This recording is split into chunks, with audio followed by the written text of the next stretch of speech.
edits to the stream.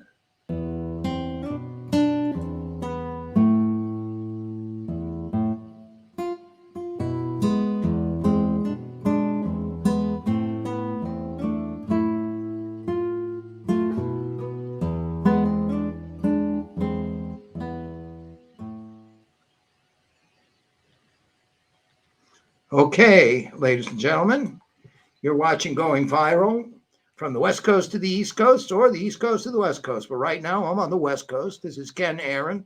And starting with us now is on the East Coast is Jim Dingeman and Dennis Goldstein. And we're going to start here with Jim is going to give us a rundown of current activities, things in the news that are prominent. Go ahead, Jim. All right, thank you, Kenny. Welcome to the October 19th edition of Going Viral at goingviral.news. My name is Jim Dingeman. We have on the air with us tonight Dennis Goldstein in the East Coast, and we have, of course, Ken Aaron in the West Coast. Let me just go through some of the headlines that we're going to deal with in greater depth later in the show.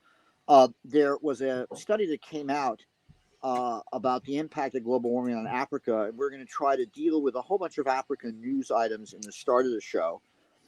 Then there was another interesting report that Al Jazeera did on the question of pro-Palestinian support in general throughout the world, which did indeed occur after the latest round of fighting between Israel and the Palestinians in the Gaza.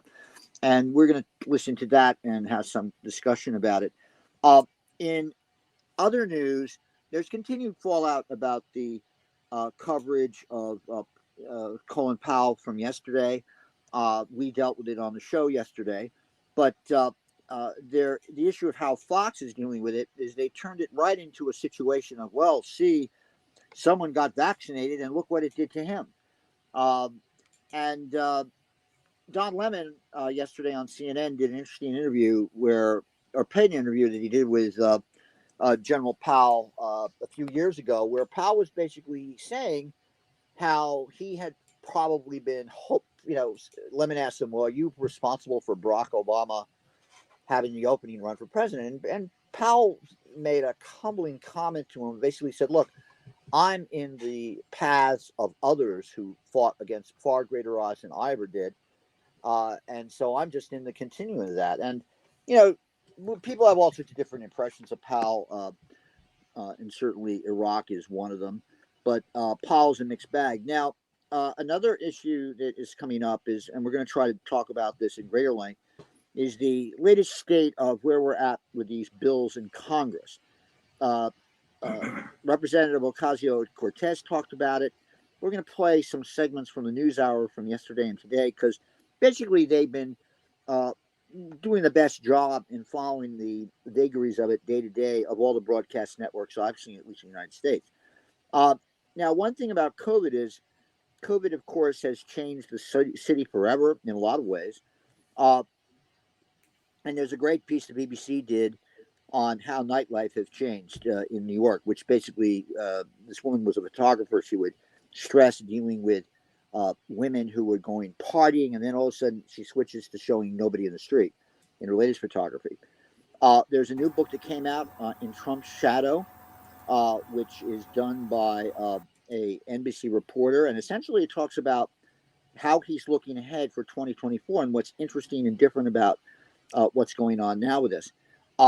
We have, of course, in international news, China stumbling on the Evergrande debt. It still is an issue that they're trying to handle. And I wanted to bring up this issue. Actually, we could talk about it later and those of us who grew up in New York remember the incident in Queens where somebody was murdered and stabbed and killed back in the, I think it was in the 60s, and nobody did anything about it. And we had an incident on a Pennsylvania train where a woman was raped, and people actually were filming it. They thought it was sort of they got up and put their phones up to actually film the rape. And so it reminds me of that famous case in Queens where the woman was killed, and everybody began to say, well, what would I do if I was there? Would I do something? And climate change, of course, continues to roll along. We're going to talk at the top of the show about Africa climate change. But there was a great piece about how the Colorado River is essentially declining. and how that would affect the entire Southwest. Certainly where you live, Ken, down in L.A., but certainly in Arizona and New Mexico, and all out there. There's another interesting story later. We may have time to do that tomorrow about the interrelationship of colonialism to climate change. And then, of course, we have this constant, there's a lot of coverage of what's going on in Afghanistan regarding the Taliban, regarding how women are being treated. All the networks are doing that around the world. There was two explosions in the past week in Shia mosques, one in Kunduz and one in Kandahar, occurred on the 16th over the weekend. There is continuing violence in Lebanon. Hezbollah's Nasrallah has basically thrown down the gauntlet with his opposition, and he's threatened to unleash Hezbollah and create another civil war. So perhaps we'll talk about that. But as we go into this, I wanted to just mention that the issue of Trump is coming to be one where is he indeed cramping the Republicans or not? But let's go to the first piece we have, which is covering news in Africa. This is from France 24. It's an overview in 10 minutes of what they look on as the news, but it does talk about some interesting issues. Because remember, Africa is probably, sub-Saharan Africa in particular, is generally not covered in the news at all. So Kenny's going to play a piece from France 24 on that.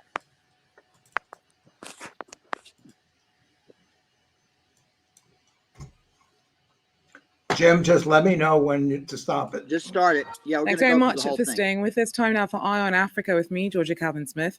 Tonight, 1 year on from the most notorious killings of Nigeria's End SARS movement, against police brutality, and rights groups say that not enough has been done to get justice for the victims of the Lekki toll booth massacre.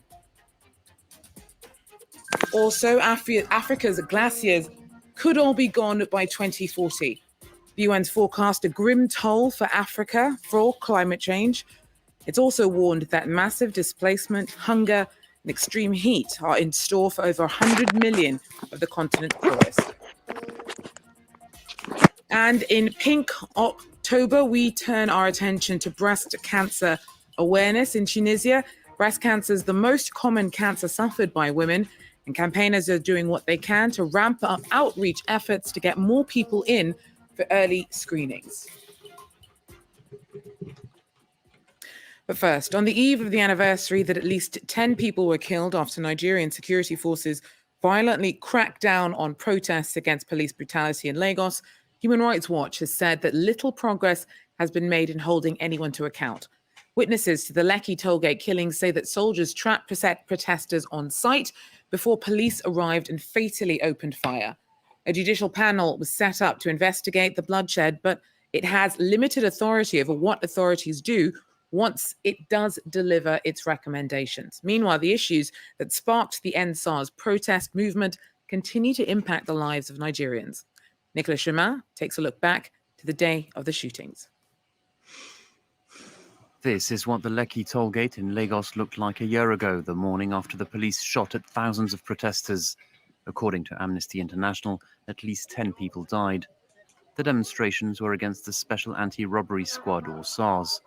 It's regularly accused of extortion, torture, and extrajudicial killings. The authorities claimed only blank bullets were fired, but suspended the unit. Solomon was injured that day and lost his job because of the wound. These are the same people that we vote in, and they came back and shoot us. So I believe this time around, it won't take place again, because these are the same faces that after killing our brothers, they came and denied that nothing like that happened. So I can't vote a monster back to the state.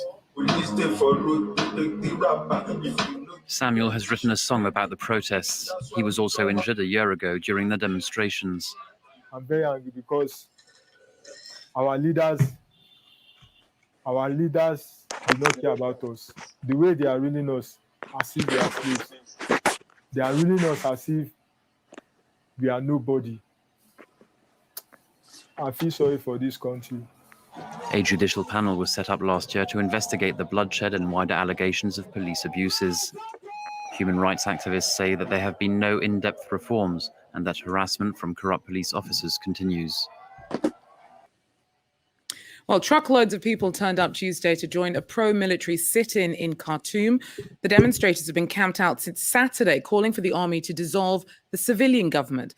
Now, it entered into a power-sharing deal with the Sudanese military to steer the country's democratic transition following the ousting of President Omar al-Bashir back in 2019.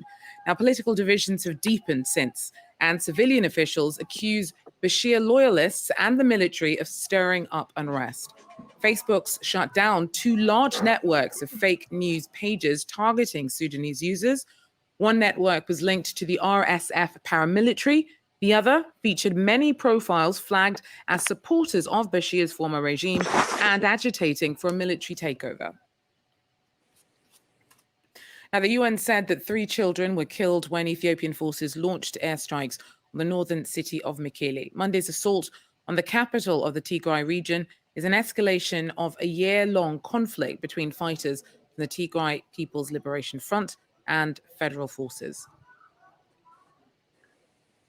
The UN's forecast a grim toll for Africa from climate change, despite it being the continent contributing the least to global warming. A new report predicts that already shrinking glaciers of Mount Kilimanjaro, Mount Kenya, and Uganda's Rwenzori Mountains will be gone by 2040. It's also warned that massive displacement, hunger, and extreme heat are in store for over 100 million of the continent's poorest. Analysts reckon investment of over $3 trillion is needed for mitigation and adaptation to the risks. Africa, as this report emphasizes, is warming more and at a faster rate than the global average. The report highlights the urgency of the situation in a continent which, while constituting 17% of the global population, is responsible for less than 4% of greenhouse gas emission and has the least capacity to adapt to the impacts of a warming climate. The cost of inaction is to accept a decade of decline, insecurity, poverty, and continued vulnerability. This is not an outcome we are willing to accept. This report is a call to action at the time we need it the most. Meanwhile, South Sudan's worst flooding since the 60s are also caused by climate change. More than 700,000 people have been affected so far by heavy rains that have destroyed homes, farmland, and forced families to flee. Some states have suffered 3 consecutive years of flooding, and the downpours are expected to last the rest of the year. Turkey's President Recep Tayyip Erdogan headed to Angola this week to start a multi-leg tour of the continent. Links between Ankara and Africa have been evolving over the past 2 decades to encompass business, aid, diplomatic, and military support. Growing Turkey's footprint in Africa. President Erdogan is on a diplomatic tour, visiting Angola, Nigeria, and Togo. The trip will include business forums linking up Turkish and local business people in each country. At a press conference in Istanbul before his departure, the Turkish leader was keen to boast of this growing relationship. We're becoming Africa's leading trade partner. Our relations with African countries are not based on colonialism, and we want to succeed together with our brothers and sisters across the continent. Angola's president, João Lourenço, has been looking for investment to help diversify his country's economy, which is currently very oil-reliant. Turkey's presence in Africa has dramatically increased over the past 20 years. In 2003, Turkey had 12 embassies and invested $100 million annually, while in 2021, this has risen to 42 embassies and $6.5 billion in investment. Following in China's footsteps, Ankara has also made its presence felt on the continent through large infrastructure projects, including a national mosque in Ghana, East Africa's largest indoor arena in Rwanda, and a railway project in Ethiopia. By the end of his trip, Erdogan will have visited 30 African countries since 2004. The visit comes ahead of 2 major events: the Turkey-Africa Business Summit later in October and the 3rd Turkey-Africa Summit in December, aimed at further solidifying Ankara's ties with the continent. Now, October 19th marks International Breast Cancer Awareness Day. In Tunisia, breast cancer is the most common cancer for women, with around 3,500 new cases and 700 fatalities every year. Despite more and more campaigns raising awareness, screening is often done too late. For Pink October, our correspondents Lilia Blaze and Hamdi Tlili followed a mobile screening campaign that's trying to do what it can to ramp up numbers. At sunrise, this train takes off north. Its destination, breast cancer screening for women in the country's interior regions. On va faire ici l'examen clinique des femmes et en cas de suspicion de cancer du sein, on passera au dépistage par l'échographie mammaire. This carriage, set up as a clinic, offers free screenings at every stop the train makes for 2 hours. Pas une caravane de dépistage, mais pour les cas suspects, on va les suivre. Pour les femmes qui n'ont pas les moyens, on va les aider pour leur prise en charge dans le secteur privé et secteur public. Arriving at the El Fah station, 60 kilometers from Tunis, the waiting room fills up quickly. Some are coming for their first screening. صدرك تقلق شبيه؟ ايه عملت كيست. باهي ما تفهم واحد يقعد ما عندوش ما يلقاش باش يعدي وما يلقاش يلقى الحملة هذه باهي. بالنسبة لي لهنا سيرتو هي منطقة ريفية بالأكثر. العباد يعني الإنسان كل ما عندهاش وعي بالحاجات هذه. Poverty and a lack of awareness means screenings, if done at all, often come late, according to the country's health minister. المشكلة الكبيرة في تونس أنه المرأة التونسية أكلي ما تجيش تعدي على صدرها معناتها في بالمرحلة الأولى تجي معناتها سرطان في مرحلة 3 سنتيمتر ولا أكثر. For specialists, these delays are also linked to something specific to Tunisia, a younger population affected by cancer, with the average age of those diagnosed being 10 years younger than in Europe. Là, on en voit de plus en plus qui ont la trentaine, qui sont fraîchement mariés, qui cherchent à avoir des gosses et qui se retrouvent avec une boule ou qui se font diagnostiquer un cancer du sein. On pourrait éventuellement rapporter ça au changement de régime alimentaire et de mode de vie qui devient moins sain, entre guillemets. About 45% of cases occur before the age of 50 in Tunisia, according to a study.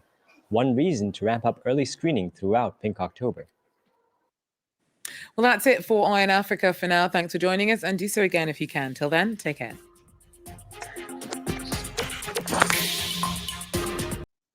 All right. Well, thank you, Ken. Let me just talk about a couple of those stories. First of all, Nigeria.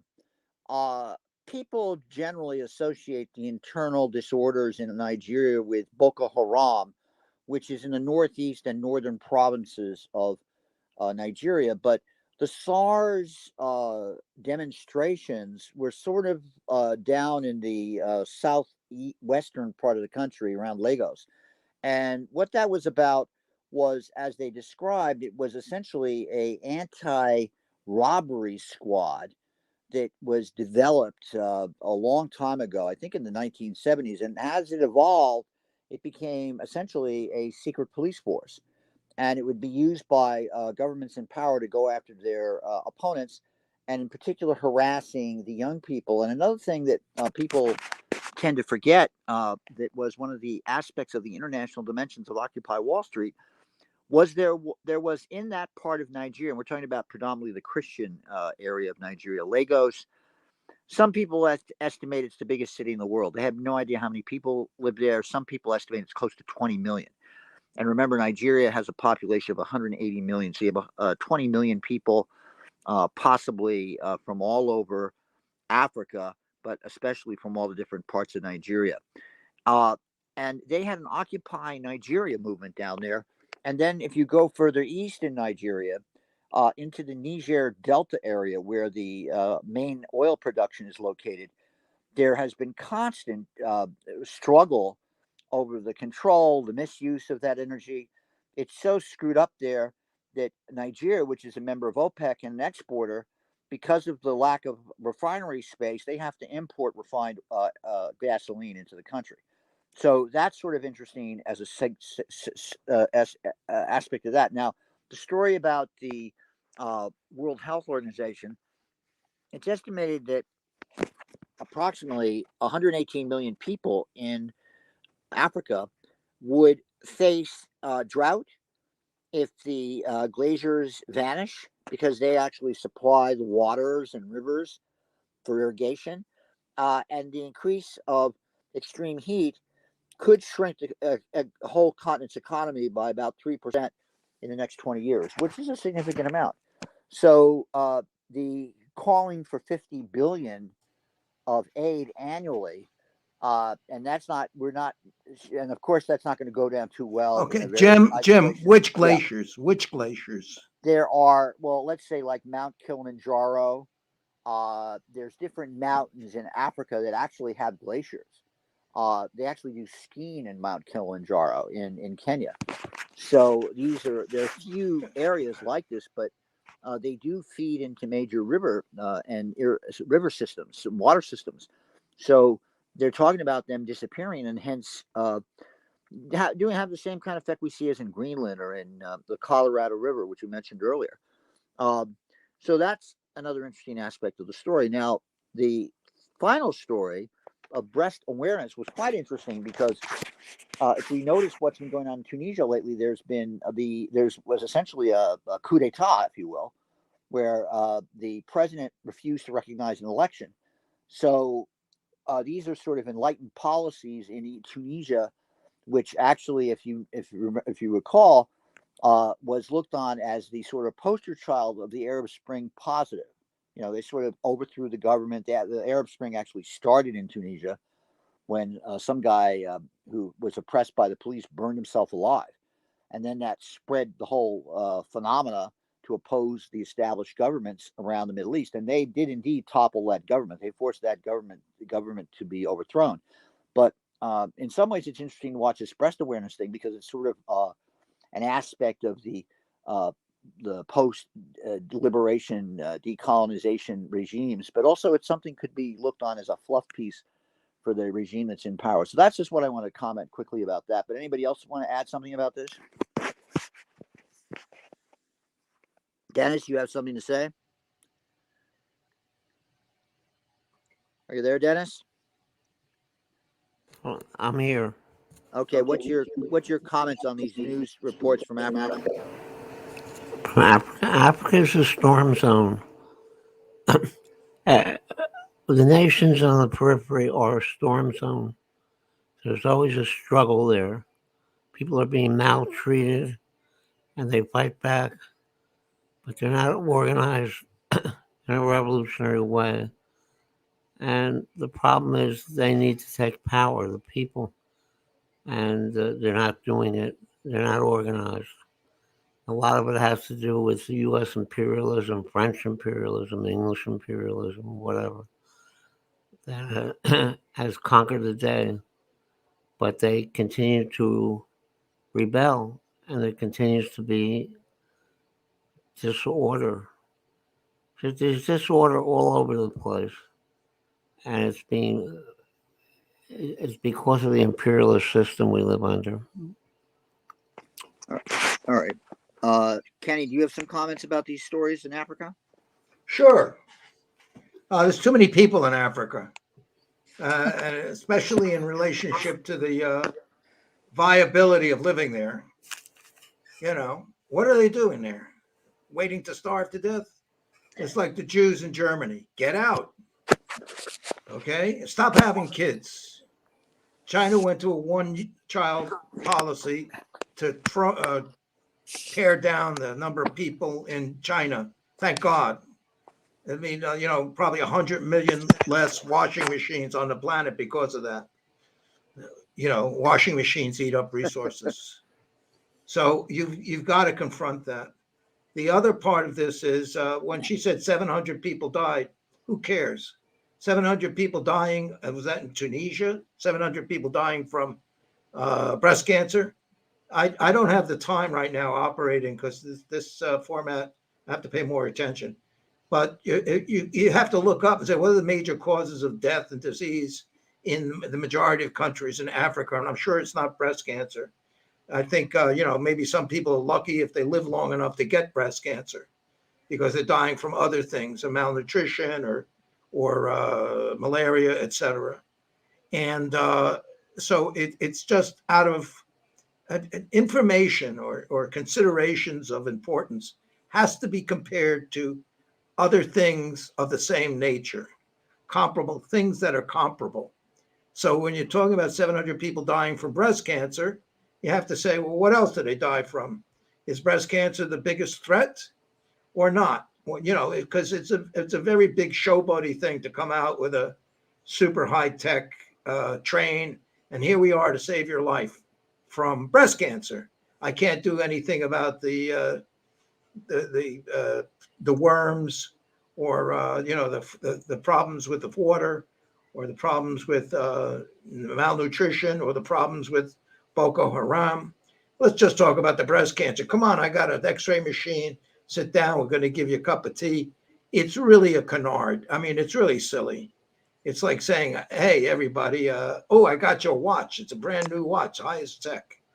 And it's ignoring all the other problems. I give a lot of credit to people like Jimmy Carter, who went on a program to cure the guinea worm, I think it was called, a parasite that came in through the feet.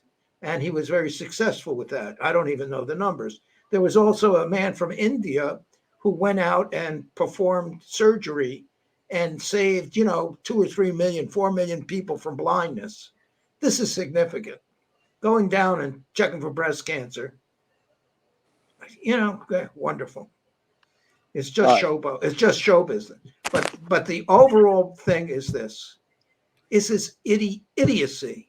$30 billion to keep people alive in a place that can't sustain them. Why? Bring them to Las Vegas. I mean, why do you want to do that?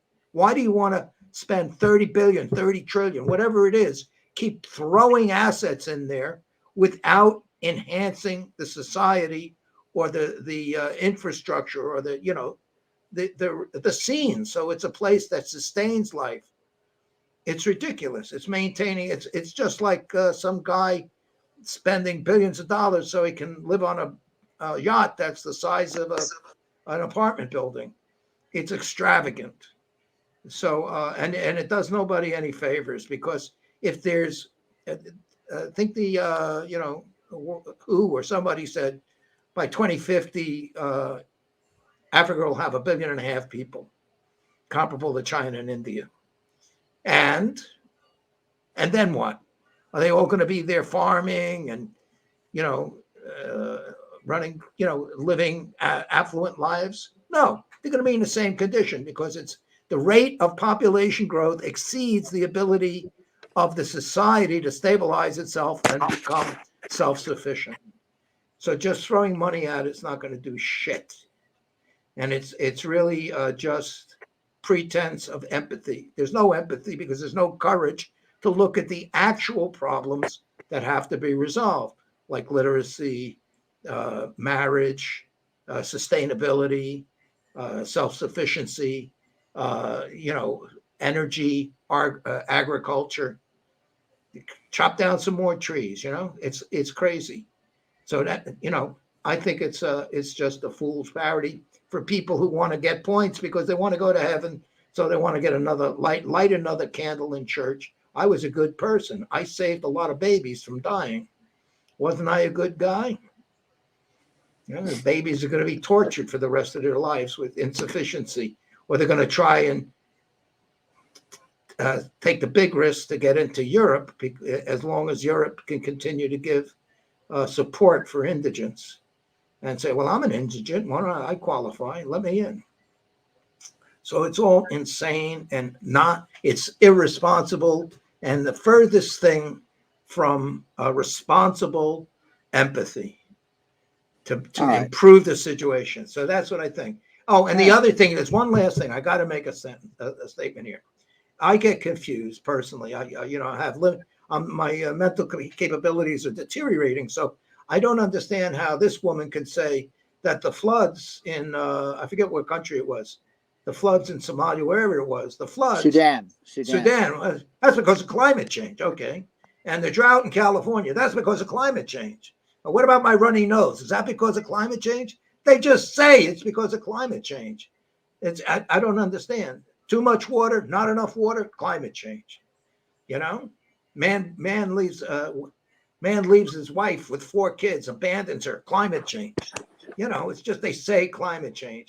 It's ridiculous. It's just an attempt to create a problem, which, well, as we all know, the basic functional, the method of most governments is to create problems that are so big only they can solve it. So climate change fits that bill. That's it. We have to take control. Climate change, climate change, climate change, climate change. That's all. That's why she made a statement without any. What is this? The floods are due to climate change. Okay, Well, that's all. I'm done. I know. Some scientist said so. Okay, great. Well, let me disagree a little bit. The question of development, yes, that's a key problem in Africa, and the issue of how colonialism and imperialism affected Africa is hotly debated and very much embedded in the politics of Africa for decades. So some of these countries were essentially designed as single crop or single mineral export countries, and the markets inside them that would have been able to support any kind of quote industrialization were essentially allowed to collapse or not even developed. So there's a problem there. So yes, in a way, you're right about the question of development, but that's why humanity just has to get over these national divisions we have and figure out ways that everybody can survive what's going to happen in the next 50 years unless we change. Now, the question of these, climate change, well, let me disagree with you there too. I mean, I do think that there is proof that the flooding or the lack of water in certain parts of Africa are indeed due to climate change and other factors too, erosion. I mean, the issue of the Sahelian droughts and all that. That was just not simply climate change. That was also human interaction with the climate environment that eroded it. So there's that combination there. And finally, the question of Europe allowing immigrants. Well, we know that is not going to happen. Merkel allowed 1 million into Syria, and look what occurred. It sparked a resurgence of all these populist and neo-fascist tendencies in European politics, and of course, the United States.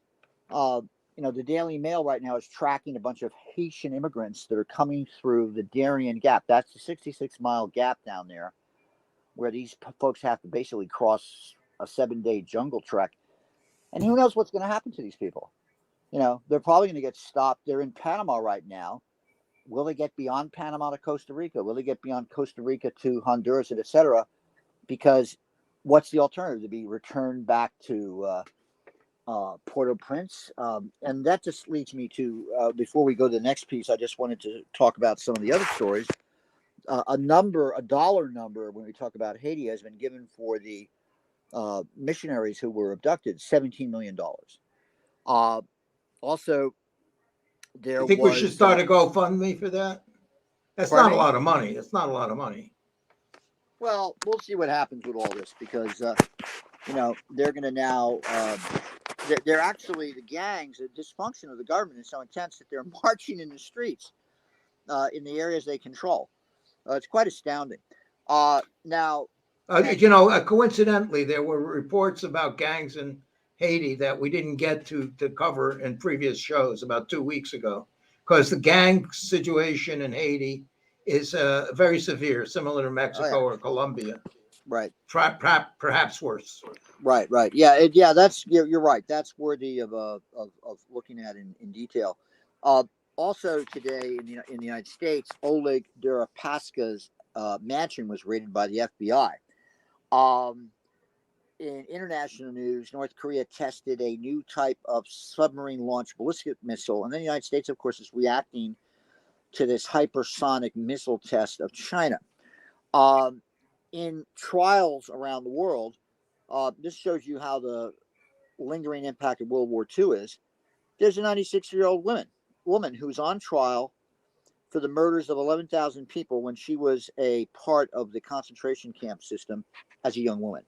And she was, let's see, where was she? She was in Stuttgart, which is actually in Germany. itself, although it was part of Poland that had been turned over to the Poles after the Versailles Treaty of 1919. But actually, she worked in the Stutthof camp, and she was the secretary of the commandant. So she's being tried in court over what happened in World War II, and she tried to escape initially. Her name was Irmgard Furchner, but she's accused of complicity in these killings. Now, on the domestic front, just further before we move into other news stories, we have Bannon basically putting the finger up to the Congressional Commission investigating the attack on the Capitol on January 6th. And we also have, Trump recommending all his acolytes to just not comply with the subpoenas. And he also countersued the National Archives not to release his records. So delay, stall. Very much what we're used to with Trump. So let me move to the next story, which is on Palestinians. Now, this is a piece from the stream of Al Jazeera, and it's talking about how sentiment for the Palestinians has increased globally. And we'll hear what they have to say. And you're listening to Going Viral, GoingViral.news. My name is Jim Dingeman. I'm joined on the air with Ken Aaron, Dennis Goldstein, and myself. And we're going to, later in the show, so stay tuned, be talking to who's the guest, Kenny? Who's going to come on later? His name is Doug Starfield. Okay. Yeah, he's got a lot of experience in the hydrogen cycle, which feeds into a solution to climate change. Interesting. He's not on yet. I'll send him a contact and get him on. Yeah, we'll get him on in a bit. And one thing I wanted to just note about the COVID stuff, I've been looking at the actual costs of inoculations, as opposed to when you look at these Republicans, they say, well, I want to get the interferon, or I want to get the whatever, the different kind of the non-vaccination responses to COVID, like how Trump got over COVID. Well, the average vaccine cost $20 to the U.S. government. These different therapies that the Republicans are talking about cost starting at $2,000 a pop. So $20 versus $2,000. And the public is supposed to bear the brunt of these guys not wanting to be vaccinated, when, of course, probably when they were kids, they were vaccinated for polio. That was pretty de rigueur when people were children, or the mumps, or the measles. But they want the $2,000 hit. So, but let's go to the Palestinian issue. Kenny will bring it up in a minute. Here it is. Okay, so let's hear what they have to say. I'm Ahmed Shahabuddin, sitting in for Femi Oke, and you're in the stream. Fortunately, since the war between Israel and Palestine in May, there has been an undeniable shift in public support for Palestinians. But will it lead to any real change? If you're watching us on YouTube, join the conversation, share your thoughts in our live chat, and you too will be in the stream.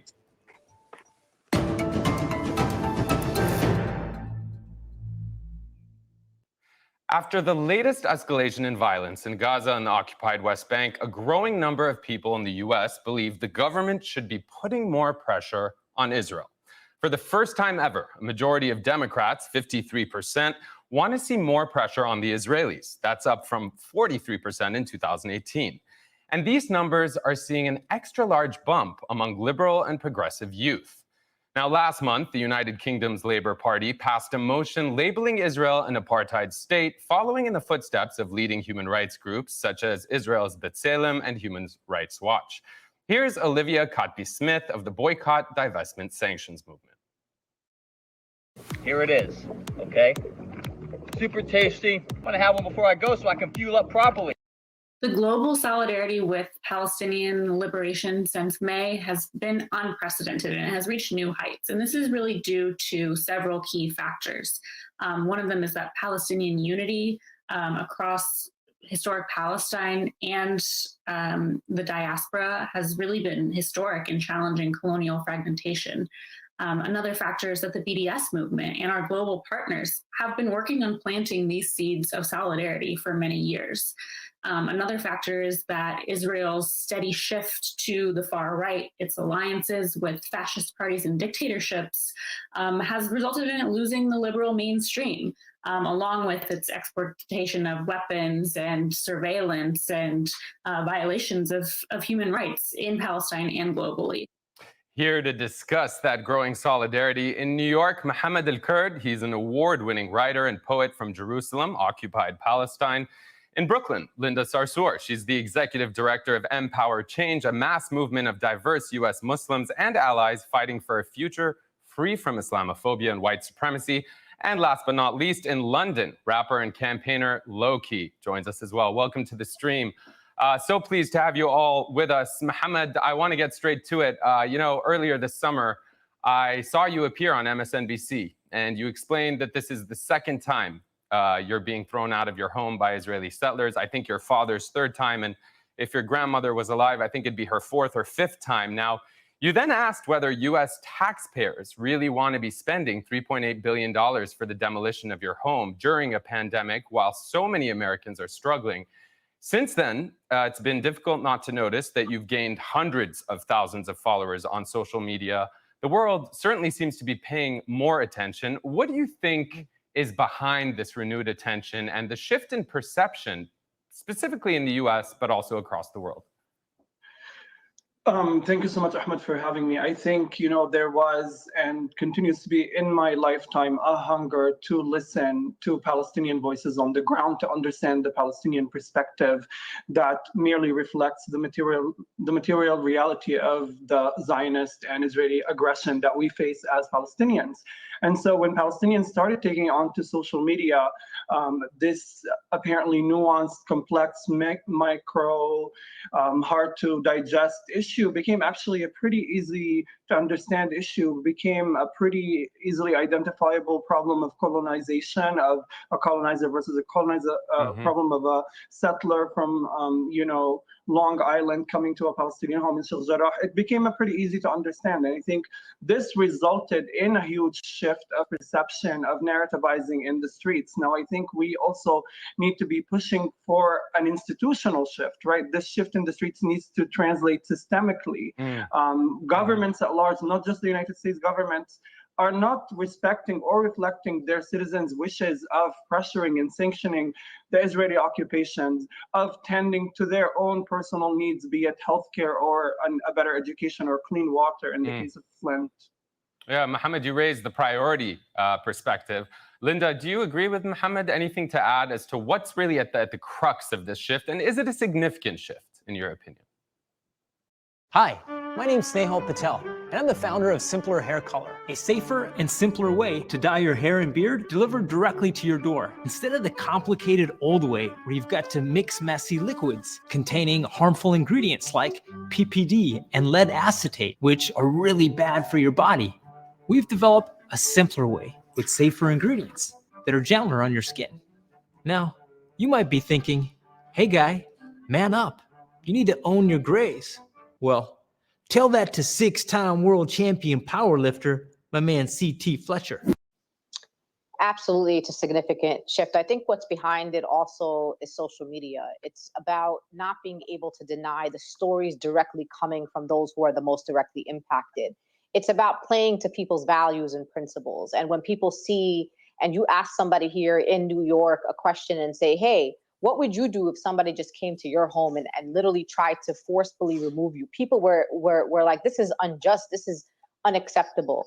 And finding the storytellers has been important, the messengers. Mohammed and his sister and many other activists in Palestine have been wonderful messengers for this. I always tell people all the time, while I am a Palestinian and very proud to be that, I am a Palestinian American who does not live under a military occupation, and we need to lift the voices of those that are on the ground. So social media and seeing the videos, you can't deny what your eyes see. It's no longer through a third party. It's literally you and the injustice. And you start asking yourself, what side do I want to be on? And I think majority of Americans are starting to think and say, you know what? I don't want to be on the side of aggression. I don't want to be on the side a nation state that forcibly removes people from their homes and militarizes communities and terrorizes young people and elders, and that has been very important. And I think the media, then the traditional media, has been forced into telling the story the way it should be told, because social media has set the precedent and the framework, and anything that diverges from that is obviously not going to be an accurate depiction of what's happening. Right, and you know, Loki, I heard Linda reference social media as having played a pivotal role. Now, obviously, the occupation, the ethnic cleansing, apartheid policies have been around for decades. Social media has been around for, what, 2 decades now. So it's not like it's new, and I know that you're a little bit more apprehensive about this sort of tech utopian view. That said, I do want to quickly ask you, Loki, on the back of this tweet from AJ Plus, chronicling some of what happened. For as much as there was a big shift on social media, Facebook and Instagram also suppressed posts about Israeli human rights abuses. We've seen hundreds of posts deleted. We've seen Instagram falsely tagging posts as hate speech and then apologizing and calling it a glitch. We've seen a lot of accusations about who owns these platforms and what their agendas are. Loki, what do you think is the role of social media? Was it significant? Is it just social media that made this shift? Well, while I agree completely that the key hypocrisy of Zionism, as Yusuf al-Kabir, an Iraqi lawyer of Jewish background in the 1930s, described it as a form of militant archaeology, has been seen clearly by the world, we also do have to remember that the Palestinian Prisoner Studies Center found that between 2015 and 2018, 500 Palestinians were arrested, and many of them were children, for Facebook posts. So what we've seen is an extension of that carried out in terms of the involvement of former employees of Unit 8200 in Israeli military intelligence in organizations like Facebook, Google. This has been counted and documented by a journalist by the name of Whitney Webb, who found these former employees of this key part of the infrastructure of surveillance of the Israeli government in these companies. Right. And so one has to question, why is it that we saw this almost deletion and erasure of, or attempts to erase the Palestinian narrative during this recent uprising? Right. What was the reason? What was the ins and outs of it? And also, we've seen an unprecedented amount of employees within these organizations speaking out, signing petitions, and actually in the last uprising on the verge of strike over this anti-Palestinian bias which exists within these corporations. So it's a double-edged sword, of course. Most definitely. And Mohammed, I saw you were nodding, and it was almost like you wanted to jump in after Loki. I want to quickly go to 2 tweets, one from Peter Beinart, because I think there's also been a reckoning or a confrontation or a reflection amongst certain Jewish peoples, Jewish leaders, certain Zionist organizations, maybe not as much as there should be. But Peter Beinart, writing here on Twitter, the reason the American debate over Israel-Palestine could shift dramatically and quickly is that many Democratic politicians don't need to be convinced that what Israel is doing is wrong. They just need to be convinced that they can say so without hurting their careers. Now, Jim, this is Ken. I'm interceding here because this goes on for another 20 minutes or 15 minutes. So I think we've got a lot of what they're talking about. This is they're just talking about internet virtual reality tweets and counter tweets, and they're talking about the internet community is where they're getting popularity. They're not talking about anything on the ground or anything in politics. And also, they're just talking about one side of the issue, I think. Right. So, and we have other stuff to cover, don't we? Or do you want to? Let's say get some comments about the Palestinian-Israeli issue. Well, why don't you start off, Ken? Okay. Well, I'm a little bit prejudiced because I have a degree in engineering. I never really had much study of history or the softer sciences, except because that's where all the girls were down in the humanities doing, the college show and poetry and literature. So you got to partake of that for some time. But in any event, I've come across a thing on Netscape. Excuse me, did I get there right now? Netflix series, and I'm watching it. and I've never paid any attention to the Holocaust or World War II. I think, personally, I think people are tearing their hair out and retching their clothes. And I'm like, get over it. Come on, let's move forward here. Stop it. But this is a documentation about Germany's program to get rid of Jews. Started from, they planned it out and they assigned 4 different sectors, and they sent SS and other military. And this is all in Eastern Europe. And in Eastern Europe, the murders, the hitting people over the head and shooting them and burying them alive, all of that stuff was done by Lithuanians and Ukrainians and Poles under the orders and control of German officers. But they did very little of the actual, enslavement or any of that, or killing. They just had the police departments and what they called Ukrainian recruits, Ukrainians working underneath the Nazis. And so and then there was a history of anti-Semitism throughout Eastern Europe. So after that, and they were getting too many, believe it or not, they were getting too many Germans coming back to Berlin with nervous breakdowns from committing all of these atrocities. 20,000 people here, 5,000 people there, 6,000 children here, just killing them. And it was mostly complicit. It wasn't like fighting in combat where you had a motivation to kill somebody. They just yielded because they were going to die anyhow. So they just did it without emotion, laid down and get shot. Anyhow, so a lot of the Germans came back to Berlin. They had nervous breakdowns and all kinds of mental illness.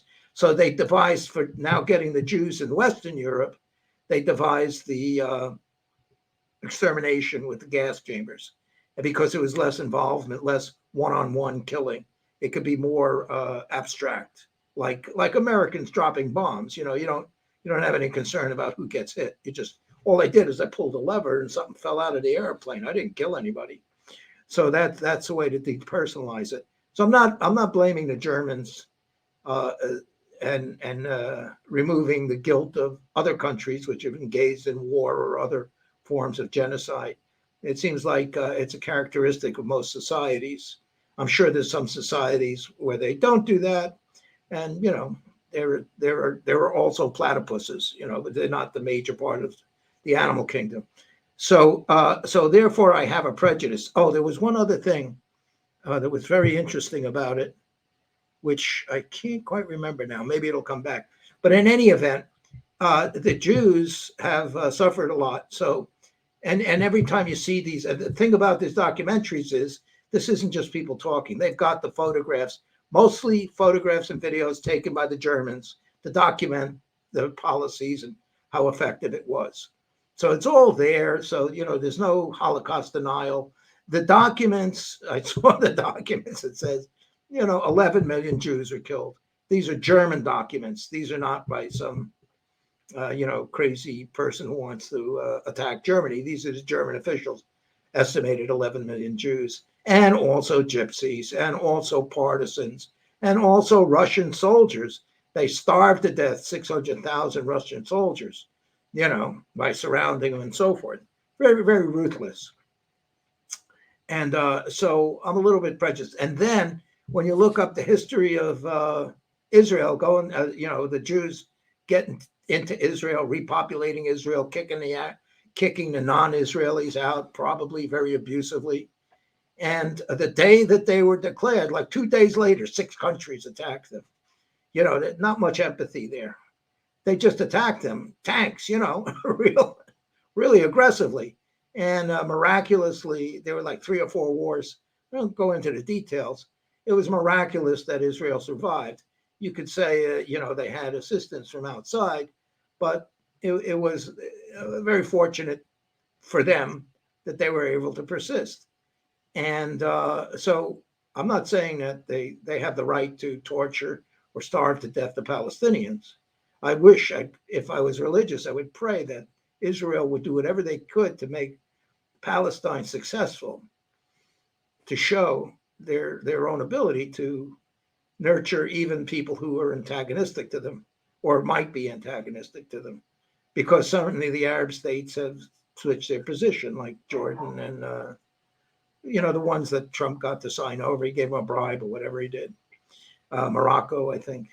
So I'm a little bit prejudiced when people come out and say, let me talk for a couple of hours about what Israel did that was wrong, because they're the only people in the world that are doing evil. There is no Boko Haram. There was no Saddam Hussein. There was no, there was no America bombing the Iraqis. There was no Iran committing terrorism all around the world. It's just the Jews beating up the Palestinians, the poor Palestinians, in the Gaza Strip and the West Bank, which maybe they're doing that, and maybe it's not right. But I see corruption right here in Los Angeles with development that's not right for the population. I see poverty in Los Angeles. I see 60 or 80,000 homeless people. For whatever reason, it's not being addressed. I see people, you see immigrants coming up from Haiti, from Guatemala, from El Salvador. There seems to be a few problems around the world besides Israel beating up the Palestinians. And what they're doing is not right. Okay. Good. All right. Let's hear from Dennis. Dennis, what are your thoughts about this question of Palestinian sentiment growing and the kind of things they were talking about in terms of social media sort of paving the way for a spillover effect into mass public opinion about the Israel-Palestine issue? You got to unmute, Dennis. I'll unmute him. Okay. There he goes. He's not muted. Oh. You can hear me now, right? Yeah. We can hear you. Okay. Go on, Dennis.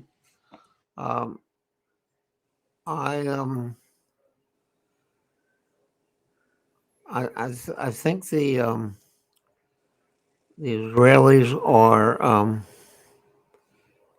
basically a colonial country. They I mean, I'm not a Zionist. Zionism is nationalism. So I'm really against that kind of nationalism. I think it's a similar situation to the South African situation.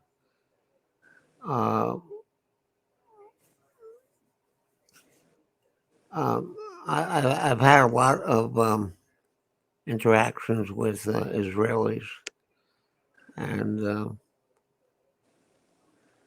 on the whole, I have some individual friends that were Israeli, but on the whole, I don't like the whole situation. And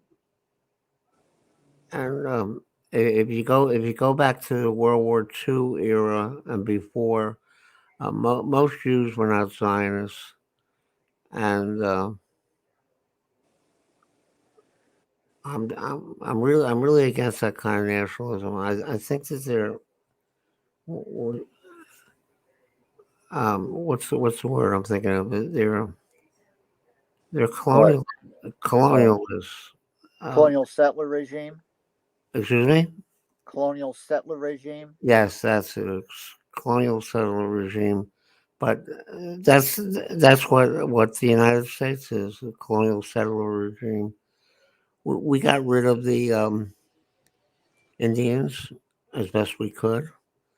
And that's what Israel's trying to do with the Palestinians, is get rid of them. And that's what the situation is. That's what I think. All right. Okay. Can I want to ask Dennis a question. What is your opinion of the Palestinians' desire to have a nation of their own, their national intentions? Is that okay? And also in South Africa, the Zulus wanted to have South Africa as their nation. They were not the first people there. They pushed out other tribes, but they want to have their country. They don't want to be ruled by somebody else, and neither do the Palestinians. So is that nationalism or is it something else?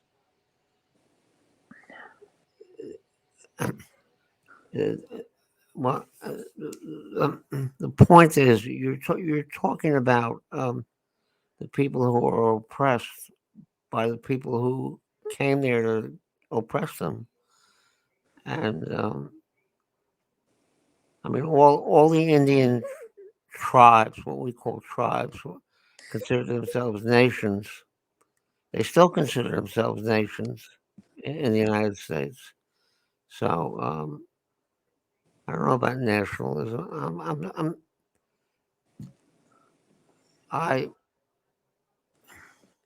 To me, it's obvious that the whole thing is to solve the Jewish problem in Europe. Jews created Zionism, and they decided to take somebody else's land. They patterned themselves after the French and English colonialism. That's what they patterned themselves after. I don't like it when the English do it. I didn't like it when the Germans did it, and I don't like any of that stuff. I think we have to get beyond all that. And the other thing is that the Palestinians are really oppressed. That's what I think. And I don't know what. And they're disorganized.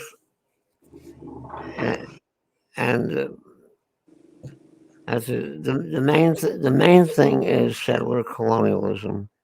It happened in Australia, New Zealand.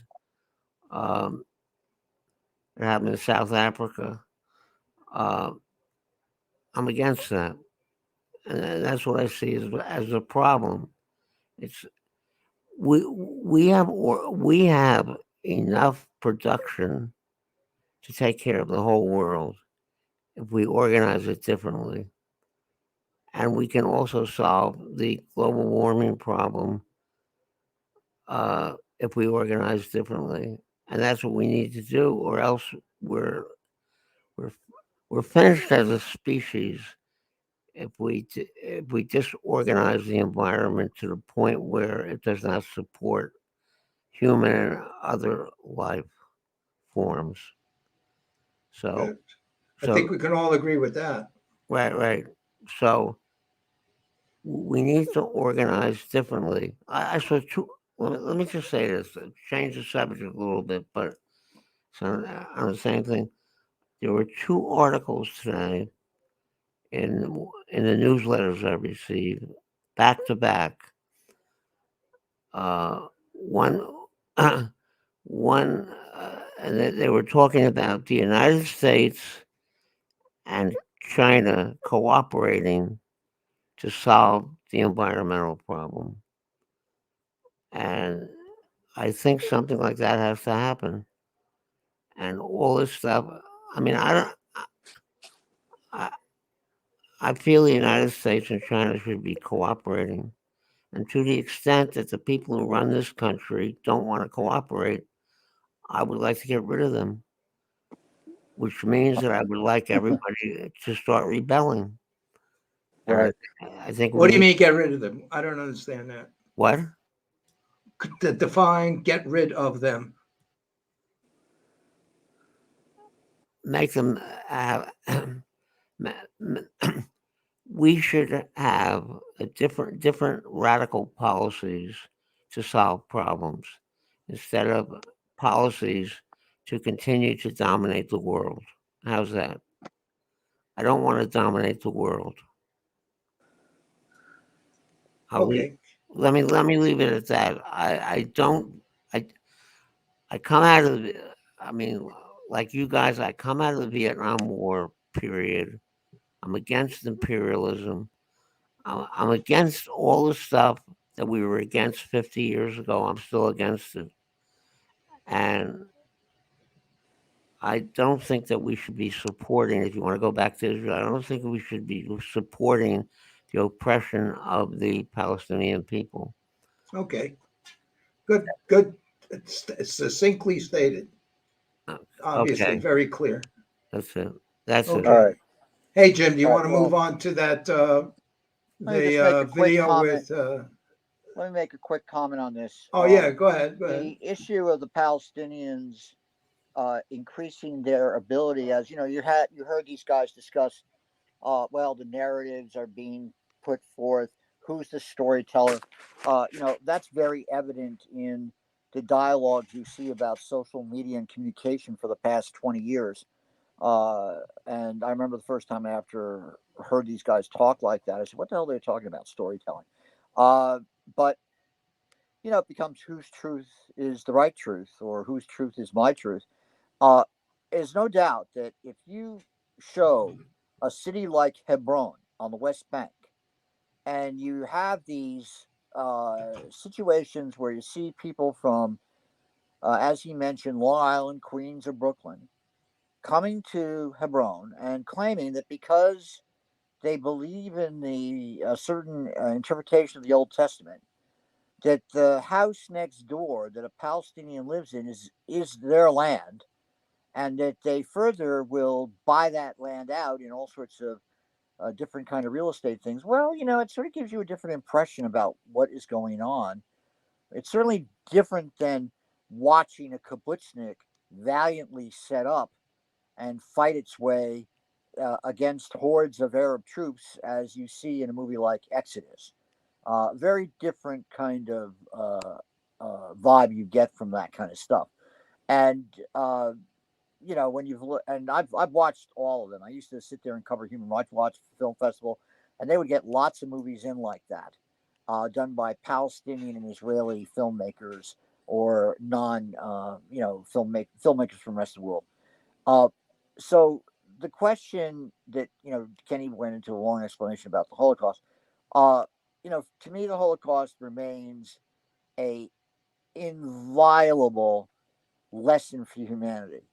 I do not. Now, of course, for some in these debates, if you bring the Holocaust up, it's looked on as the showstopper. That is, if you talk about the Holocaust, you can't criticize Israel because, yes, indeed, the actual history of what happens from 45 to 47, 48 is indeed based on the fact that the survivors in Europe were basically, if some of them attempted to return home, they were shooed away by many of the people that who were now occupying their homes, who had seized them during the war.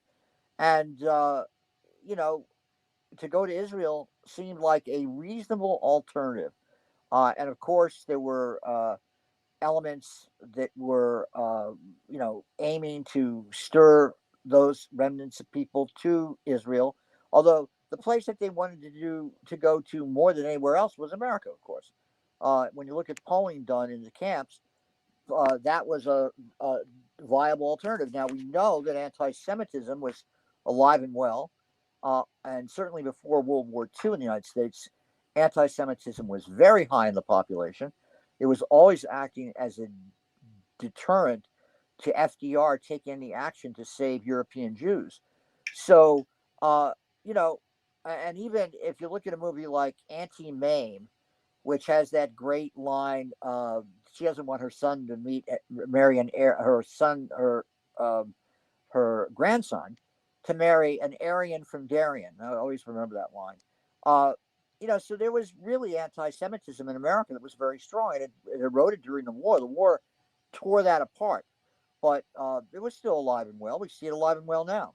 So anyway, I mean, we could talk endlessly about the Arab-Israeli conflict and the Israel-Palestine conflict, but let's move on. And this is a conversation we always have on this show. And you're listening to Going Viral, GoingViral.news. My name is Jim Dingeman. We're talking about the issue of social media changing its perception, and they rightly said that the BDS movement had laid the groundwork, certainly in the campuses. And remember, in most states, BDS policies are deliberately viewed as anti-Semitic, which in some ways is ridiculous. I mean, there are people I know who are in the BDS movement who are, when people let their hair down, they'll come out with some pretty ridiculous anti-Semitic comments. And in contrast, when you hear people who are big Zionist defenders, they'll come out with some comments about non-Israelis or Palestinians that are equally ignorant and racist. So anyway, let's move on to the next thing. Now, I wanted to focus in before we bring on the guest that Kenny has here. I wanted to just focus in on the latest in the development of the fighting on Capitol Hill about spending, because this is going to be, I think, if the Republicans are able to collapse this, and you're going to see how this is going on vagaries daily, they have a good chance to remove the Democrats from saying, well, at least we accomplished something. And I know yesterday we played and showed a lot of polling data that shows the disillusionment with what's going on. But let's start with the NewsHour yesterday on October 18th. This was a piece where they were talking directly about the latest negotiations on the spending bills on Capitol Hill. Capitol Hill today over President Biden's multi-trillion-dollar work and family bills. Our congressional correspondent Lisa Desjardins is here to update us on the state of play. So, Lisa, you've been reporting all day long. Give us the latest. Well, Congress is back this week from a recess, and talks are beginning in earnest, and especially around the White House. President Biden is meeting one-on-one with Democrats who are critical, today with Pramila Jayapal, who we've had on the program. She represents the progressive wing. But a lot of focus remains on the U.S. Senate. And there is in particular one aspect of what Biden wants and what many progressives want that now seems to be in jeopardy, and that involves the climate change portion of this reconciliation bill, as we call it, the Build Back Better Biden bill. I want to talk about this. This involves Senator Joe Manchin and some objections he has. So to explain this snag, this is the Clean Energy Performance Program, a lot of syllables there, but that essentially is a program that would make it so that utility companies would either be rewarded or penalized based on how much renewable energy they use, trying to move them toward 100% renewable energy. Ultimately, they would be penalized if they don't go there. It's essentially a creative way to try and put a cost on carbon. Senator Joe Manchin of West Virginia, critical vote in the U.S. Senate, objects to this. No surprise why. His state, West Virginia, is powered 91% by coal and would stand to lose something as this deal stands right now. Environmentalists say, however, this particular aspect, this way of trying to charge a cost for coal and other fossil fuels, it's a third of the climate impact, sort of the reduction in emissions that they want. They say it's a critical part of helping to deal with this planet. Essentially, what you see here is a fight between sort of short-term job needs in places like West Virginia and long-term health of the planet that's really playing out right now. And you have a number of Democratic senators pushing back, including Senator Bernie Sanders. That's correct. And I also want to start with another senator. This is one of the problems here, is that while Joe Manchin says he likely can't support the deal with this idea of a carbon cost in it, here's what some other senators are saying, other Democrats. Senator Tina Smith of Minnesota, she tweeted out on Friday, she can't support a bill that won't get to where they need to be on emissions. So this is a problem for Democrats to solve. They have people who think it doesn't have enough, people who think it has too much. And then you have someone going on offense. Senator Bernie Sanders of Vermont really wants an aggressive climate bill, aggressive on many fronts, writing in Joe Manchin's newspaper, an op-ed on Friday in the Gazette-Mail, saying we now have a historic opportunity to support the working families of West Virginia, Vermont, and the entire country. Now, this isn't new. Bernie Sanders has been going on conservative airwaves. He's been in places like Indiana trying to sell this deal, but he clearly is targeting Senator Manchin's state. Senator Manchin reacted to it quickly over the weekend. On Saturday, he was not pleased. He wrote, "This is not the first time an out-of-stater has tried to tell West Virginians what is best for them, despite having no relationship to our state." Now, sometimes these feuds, Judy, are political, right? And people need to vent. They need to get out their emotions and concerns. I think this is a little personal for Senator Manchin, and I think it is going to be part of the dynamics that will play out in coming weeks and could be important. And you can almost see that one coming. Yeah. But Lisa, meanwhile, you have this division going on, but then you have Speaker Pelosi saying she wants to get this legislation moving by the end of the month. Today is October the 18th. That's still the goal, technically, from talking to Democrats on both sides of the Capitol. But let's look at what the calendar is in reality. The reason October 31st is significant is because that is when the highway authorization bill, those programs expire. Right now, they're just temporarily extended for a month. They end on the 31st. Those would be renewed in that large infrastructure bill. But if that, nothing can pass if both bills aren't moving. Here's the issue. Now we have just 7 weeks left until December 10th, which is the end date supposedly for this Congress. Now it seems like a lot to you and I, but a lot of our viewers know, you know, Congress only meets 3 days a week in general. So we're talking about maybe 24 days that are left in this session for them to figure this out. I think we're talking about November, December for getting deals done. We will see. Lisa Desjardins, thanks very much. You're welcome. All right, so that was yesterday. And the latest reporting before we move to what happened today was that they're now thinking of taking out the free community college part of the bill, which I have to admit is another of these short-sighted kind of compromises. I think they're talking about getting it down to 1.7 to 1.9 trillion. I don't know where Manchin is. Manchin, as you recall, the day before yesterday, we were talking about this, and he wanted to have the Hyde Amendment attached, which essentially bans abortion. And they, of course, most Democrats are not going to go for that. So they were talking about taking out the free community college thing, and I find that really short-sighted because, one of the things to actually change the economy for the better is to increase the amount of Americans who can participate in the new economy, which is increasingly service oriented. And it's to me typical of the short-sighted, limited vision of some of these people opposing these kind of expansive measures. So let's hear the news hour today. Now, right away from the top on the news hour, 2 minutes and 30 seconds into it, today's news hour, they get right into the same issue that we heard yesterday, and we'll hear a very different kind of story for today to talk about. No, wait a minute. You're asking me to do that, Jim? Yeah, the 19th. Okay, on the 19th, huh? Right. Okay. You got to give me a minute or two. All right. I wasn't prepared for that. Okay. I thought okay. So anyway, what you'll see is that now they're announcing that they might have a breakthrough.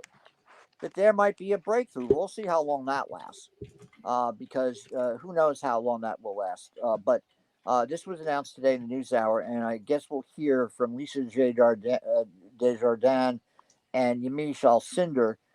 They'll be talking about the perspectives from Congress and in the White House, because Yamiche, of course, is the reporter for the news hour on Capitol. Okay, so I'm going to bring this up now. Right, just bring it up. It's about 2 minutes into it. She starts. Okay, just give me a moment. Just give me a moment. Yep.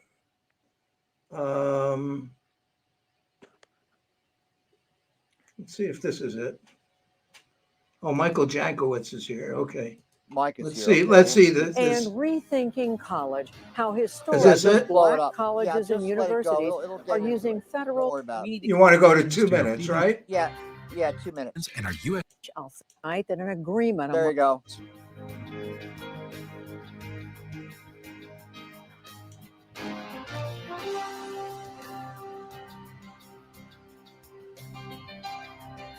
They'll start right into it. Don't worry about it. It's right after this.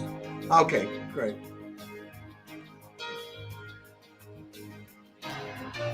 This program was made possible by the Corporation for Public Broadcasting and by contributions to your PBS station from viewers like you. Thank you. Key lawmakers are signaling tonight that an agreement among Democrats could be reached following President Biden's meeting with influential members of his party over the framework of his Build Back Better agenda. Majority Leader Chuck Schumer expressed optimism that the dust has settled in his ranks, paving the way to a compromise. And there was universal agreement in that room that we have to come to an agreement, and we got to get it done and want to get it done this week. To bring us up to speed on all these developments, I'm joined by Lisa Desjardins, who's at the Capitol, and Yamiche Alcindor, who's at the White House. So hello, good evening to both of you. Lisa, let me start with you. We heard the majority leader, Senator Schumer, use the word agreement. What are you hearing? There's all kinds of work ahead still for Democrats, but Judy, this was a significant day for them. Let me explain what we learned today. Quickly, we learned from House progressives, including Pramila Jayapal, speaking at the White House, that the president is now pushing for a very specific number for this bill, about $1.9 to $2.2 trillion.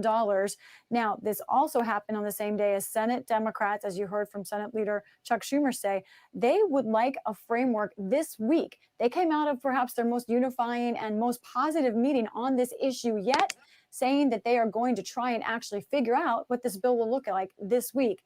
Now, this is no accident that this is coming as there is tremendous political pressure on Democrats. One, President Biden's approval ratings, and Democrats see that as tied to whether they succeed here on these issues. And two, the Virginia gubernatorial election, where the Democrat there, Terry McAuliffe, is not doing as well as Democrats. They see that as perhaps a bellwether for next year. They want to try and get things moving, if not passed, soon, so that they can start making more electoral gains and helping the president with his approval rating and, of course, getting their agenda through. Basically, Judy, where we are right now is the opening moves are over here. We are now in the middle game. We know roughly what this bill will be of size. This week, Democrats are going to try and figure out if they can agree together on what goes in it. That's the middle game. And then we'll see how long it takes for them to do the end game, move it through both chambers. And then Yamiche, from the president's perspective, he spent much of this day meeting separately with progressives and moderates in his own party. What is the White House thinking right now?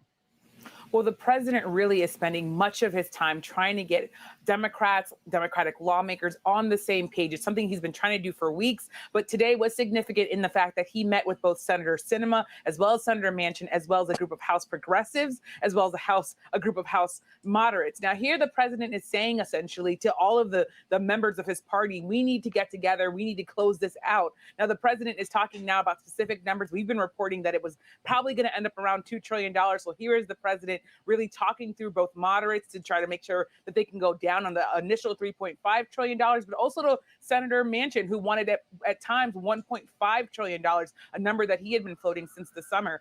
The key thing here is that White House Press Secretary Jen Psaki said that the White House feels like we are getting closer to the final stages, but she would not say whether or not President Biden wants to see the infrastructure bills passed by the end of the month, which is what we've heard from Democratic leaders in Congress. Another thing to note here is that lawmakers, when they were at the White House and they were sort of questioned about the role that President Biden is playing, they said that President Biden is the inspirer, the closer, the sort of mediator in chief in this moment. So really, President Biden is being seen as someone who's critical in these debates. And Yamiche, we know that the president's not only working on this, he's also feeling pressure from members of his own party on a number of issues, including police reform and voting rights. That's right. President Biden is facing incredible pressure to get this infrastructure bill and these infrastructure deal through because he has not been able to get a deal through on voting rights or on policing reform. We've seen those parts of his agenda stalled in Congress, and Democratic leaders, including those candidates who are running in races like the Virginia governor's race, are saying Democrats in Washington need to hand Democrats something productive that they've done in order to win in other races. And Lisa, finally, back to you. There had been this sense of a deadline by the end of October. What's it looking like now?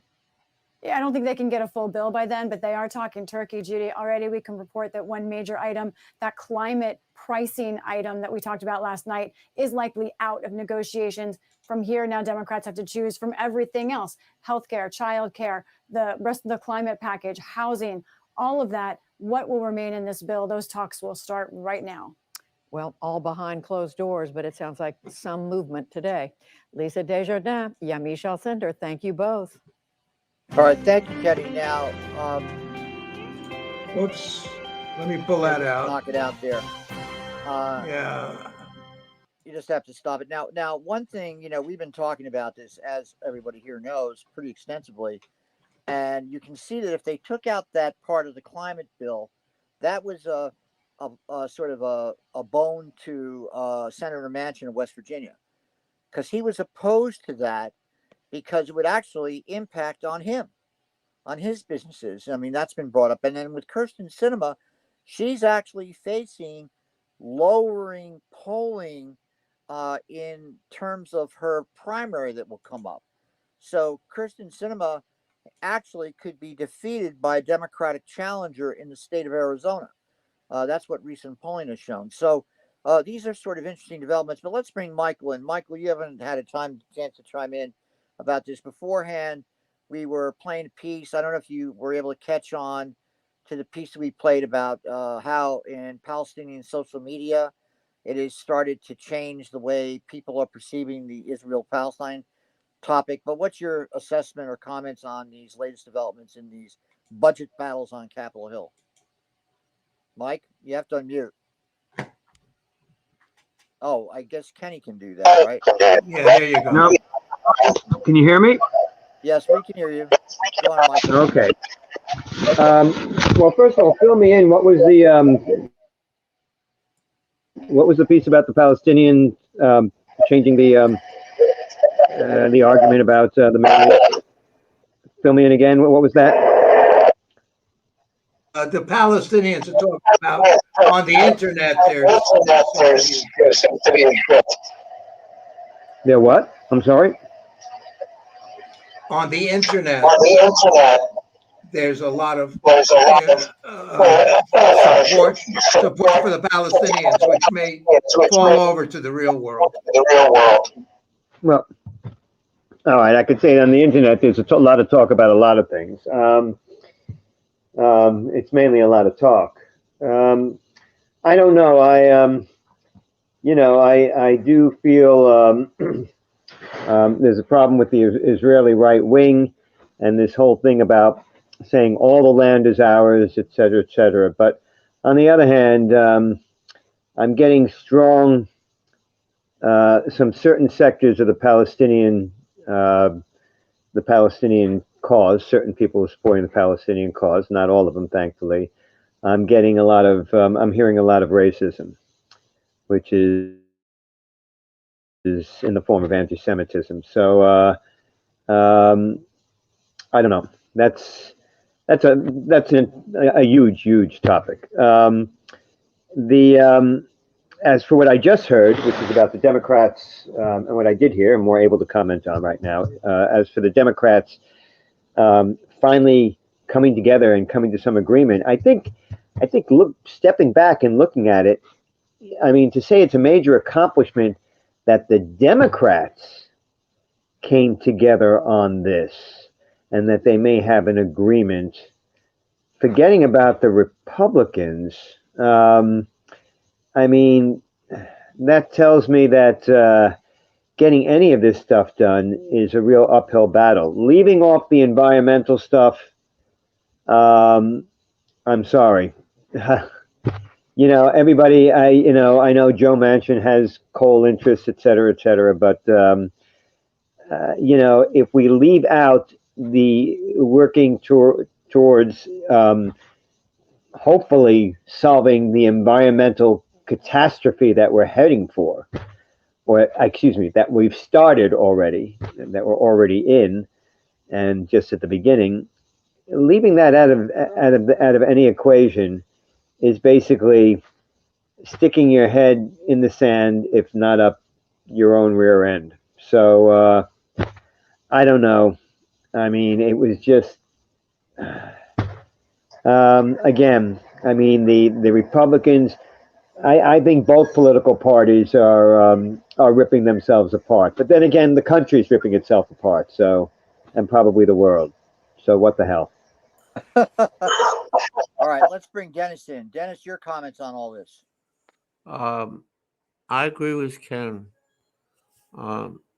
If you pare down the $3.5 million trillion bill enough, I mean, it's already been trimmed down from $6 trillion. If you trim it down much more, you will not accomplish anything. You'll build a few bridges or something like that. This thing, I mean, I don't know how stupid the American people are, but if if the Democrats are not going to solve real problems in the real world, they don't deserve to be in power. On the other hand, your choice is the Republicans, who are fascists. So you can either go with the fascist alternative, or you can go with an ineffective Democrat. And Americans don't seem to want third parties, although Howie Hawkins and the Green Party would probably be the best choice. So we're stuck in a conundrum, and the only way out is to get rid of people like Manchin and to vote for the Democrats, progressive Democrats, I guess, at this point. But the alternative really would be the Green Party. And we need a radical change from the present. And it doesn't look like we're going to have it. And so we need to be more radical, and we need to organize for power. That's what I think. Because the people who are in power don't seem to be able to get their way, work their way to solving real problems in the real world. It's mostly they're going to just leave the powers that be in power and let them have their way. And that is the problem. All right. Okay, thank you. Hey, Jim, let's take a break now and look at what you're talking about in New York. Its effect by COVID. I'm going to put that up right now. It's very short, too. Okay, good. Let me just get back here. Start at the beginning, and here we go. I spent basically my whole career photographing social behavior, group behavior, nightclubs, basically chaos. And all of a sudden, the chaos was gone, and I was never good at photographing silence.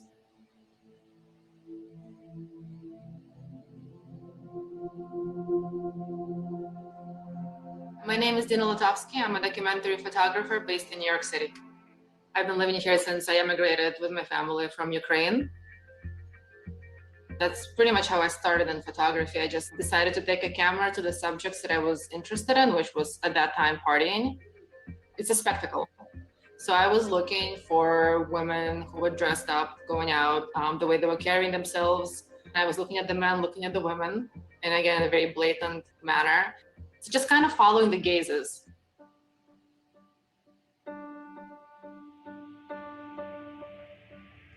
When the pandemic happened, my first reaction was just sheer panic.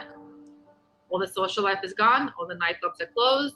I went out to photograph during the day, I came back with nothing. And then I went out at night. And at night, the city transformed. The sense was that the city became mine. Before it was always taken over by everybody else, and I was just a small little fly on the wall observing. So it was all about interaction. Here, people are gone, really. There's no interaction. So kind of to me, the idea was to photograph the city as a stage set where all the actors have left. There are surveillance cameras surveying nothing. There are traffic lights directing nobody. So the city has lost its function. It was pretty sketchy time in New York. I had to wait sometimes for an hour to catch one person. It just didn't feel safe. The one time I went alone, I almost had my camera inked out of my hand. I walked everywhere, sometimes 3 hours, 4 hours a night. That was my therapy during the pandemic. We're being stuck at home. I was really the only thing I had. And when the quarantine was ended and the people came back, it felt a little bit like they took the city back. It's no longer mine. To me, these two series are as opposite as they can be in their concept. The one is about interaction and social and human behavior and social life, and the other one is about the lack of all of that. And really the only thing uniting them is the night. Social life, for now, it's dead. Until it comes back, I'm trying to go into this other territory. I feel like I became a completely different photographer. But I was very stuck in a specific mode, only photographing interactions. I found that I can do other things, like do something a little more abstract, maybe a little more poetic. It's really just a city that inspires me constantly. There's never a lack of subjects to photograph. I feel like I can live here my whole life and do projects in different parts of the city. I'm never gonna run out of material.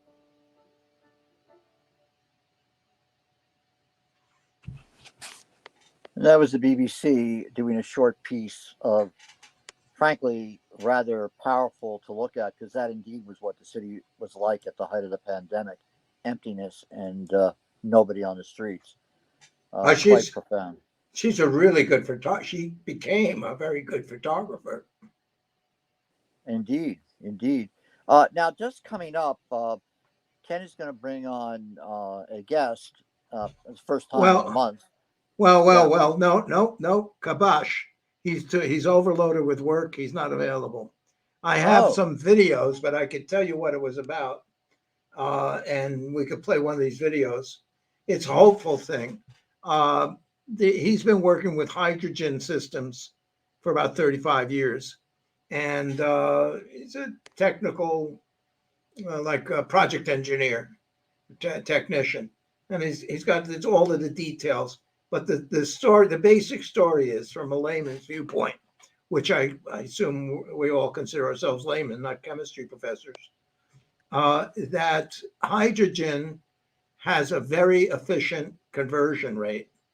When you have H2O, when you have hydrogen and you combine it with oxygen, you get H2O and you get energy, okay? And the energy that you had to put in to separate the hydrogen from the H2O gets transferred back about 90, you get 97% return of that energy when you burn the hydrogen that's now standing alone and recombine it with oxygen. So you use energy to break water into hydrogen and oxygen, and then you get energy by combining hydrogen with oxygen, and you get a 97% return on energy. So it's a very effective, quote, pseudo battery. And this all has to do with all kinds of chemistry and thin sheets of paper, which allow chemicals to go one way or the other. And it's very complicated, but it's been utilized to be a very ecologically friendly activity to absorb carbon from the environment and generate energy with no pollution. The only product that comes out of a hydrogen engine is CO2, water vapor. Nice, good stuff. Probably purer than regular water. So there's one company that made a video that they have a complex process which has various beneficial aspects to society. And we could watch that. It's about 10 minutes, but it's a private company, and they have a certain ecological solution. But the interesting thing in talking about this in his career is to say that the Department of Energy in the United States has 17 national laboratories around the U.S. You can look it up if you just go national laboratories in Wikipedia. I have the page, but I'm not going to pull it up. Anybody could do that. And a lot of these laboratories you've heard of before, Sanford and San Onofre, Hanford, and where they develop, nuclear weapons and stuff like that. But now some of them are working on improving things. So, and there's one called the the Recyclable Energy Lab, NREL. And you can go to that website and see what they're working on. And so it's good that some of the federal money is going towards actual solutions to climate change and to get renewable energy. And of course, there's companies doing it. There's also divisions working on electric vehicles and so forth. Now, it's a government that's usually not going to be that as effective as a private industry usually is. But the government is working on it at these labs, and also grants going to colleges, and colleges are working on it too. And that's the bright side of the story. And of course, just to give a warning, the military's always got their eyeball on whatever research is being done to see if they can grab anything that could be, cheerfully destructive. kills people or destroys property. So they're always looking out for that. So, that's the world we live in. But his thing on the hydrogen is educational, and I think it's good to understand it because right now, the American public is convinced of, let's say I'm an average person, I can name 5 sources of renewable energy. Of course, you have hydropower from dams and water wheels, You have wind, like windmills and the wind power stations that they're building. And you have solar power. What's that for? And then you have, they're making some devices that gain energy from tides going in and out. The tide goes out, in and out. If you can place a fan turbine there that the water goes through, you can generate energy from that. There's also geothermal energy. That's about what we know. And then there's nuclear energy, which is very controversial. And you could maybe hold out, it's a little bit sacrilegious to even talk about using nuclear energy with most people. But there potentially, it could be functional. And I think the most important thing with nuclear is not to get religious about it, but to say, what's at the end of the day, what's the cost? What's the risk benefit? How many lives do I lose from radioactive contamination? How many lives do I lose from fossil fuels contamination? And with the fossil fuels, in addition to pollution and lung disease, you have to throw in now the added effects of global warming and how that would affect not only the life, number of people dying, but also quality of life. And so there may be, maybe you have to, let's say, like if you have gangrene, you got to have an amputation possibly.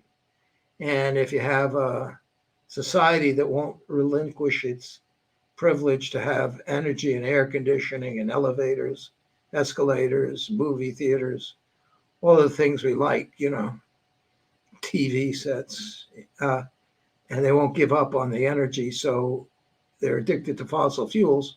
So maybe they have to amputate that and use atomic energy, which would have possibly new versions might have lower